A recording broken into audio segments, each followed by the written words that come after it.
Uning butsilari ba'zi bir klublarning butun tarixidan kattaroq. U maydonda deyarli yugurmaydi, u dribling qilmaydi, lekin u futbol grossmeysteri.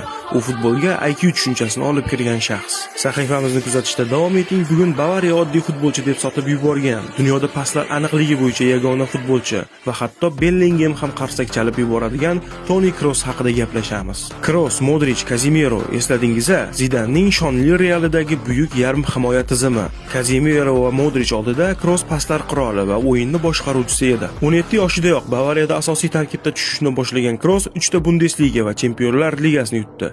Germaniya bilan 2014-yilgi jahon chempionligini qo'lga kiritgan bo'lsa, yarim himoyachi Braziliyaga qarshi 2 ta gol va 1 assistni yo'llab, butun jahonni hayratga soldi. Uni Bavariya Barselonaga sotmoqchi bo'lganda, Barselona uni xarid qilishni istamadi va uning o'rniga Rakitichni sotib oldi. Kroos Realga 25 million yevro evaziga transfer qilindi. Bu transfer Bavariya tarixidagi eng ahmoqona qaror bo'lib qolmoqda. Kroosning Real Madriddagi 10 yillik faoliyati juda katta tarix. 5 bor Chempionlar Ligasi va 4 bor La Liga chempionligi.